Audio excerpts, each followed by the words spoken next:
Fuel management mobile অ্যাপের মাধ্যমে জ্বালানি তেল সরবরাহ কার্যক্রমের উদ্বোধন করেছেন রাজশাহী জেলা প্রশাসক কাজী শহীদুল ইসলাম। আজ রবিবার সকাল ৯টায় নগরীর কুমারপাড়ায় অবস্থিত গুল গফুর ফিলিং স্টেশনে এই কার্যক্রমের আনুষ্ঠানিক উদ্বোধন করা হয়।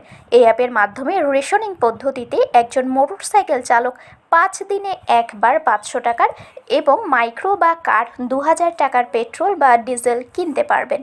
গ্রাহকদের হয়রানি ও জ্বালানি তেলের অবৈধ মজুদ রোধে এমন উদ্যোগ গ্রহণ করেছে প্রশাসন। গ্রাহকরাও এই উদ্যোগকে সাধুবাদ জানিয়েছেন। কৃষকদের নির্ধারিত কার্ডের মাধ্যমে কৃষিকাজে ব্যবহৃত ডিজেল সরবরাহ করা হচ্ছে। এই অ্যাপের মাধ্যমে ফিলিং স্টেশনের দায়িত্বপ্রাপ্ত পয়েন্টম্যানরা যানবাহনের রেজিস্ট্রেশন নম্বর স্ক্যান করে জ্বালানি তেল সরবরাহ করবেন। এই সেবা গ্রহণের ক্ষেত্রে গ্রাহকদের কোনো ধরনের রেজিস্ট্রেশনের প্রয়োজন হবে না। অ্যাপ ডেভেলপ করেছি। এই অ্যাপের মাধ্যমে প্রতিটি গাড়ি এবং মোটরসাইকেল রেজিস্ট্রেশন হচ্ছে এবং প্রতিটি মোটরসাইকেলে আমরা রেশনিং পদ্ধতিতে ৫ লিটার করে তেল দিচ্ছি। এই ৫০০ টাকার তেলে সে আগামী ৫ দিন পর্যন্ত চলতে পারবে। আমরা অ্যানালাইসিস করে দেখেছি যে ৫০০ টাকার তেল সে স্বাচ্ছন্দ্যভাবে ৫ দিন অতিবাহিত করতে পারবে এবং প্রতিটি গাড়ি ২০০০ টাকা আমরা রেশনিং করেছি ৩ দিনের জন্য।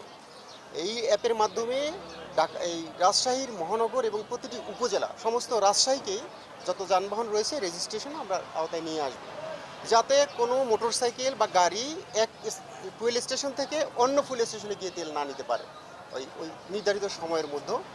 এবং যারা নির্ধারিত, আপনারা জানেন যে সেচ কাজের জন্য ডিজেল ব্যবহৃত আমাদের কোনো সমস্যা নেই। ডিজেলে আমরা কার্ড দিয়ে যাচ্ছি, কৃষি কার্ডের মাধ্যমে তারা প্রতিনিয়ত পাচ্ছে, এখানে আমাদের কোনো অভিযোগ নেই।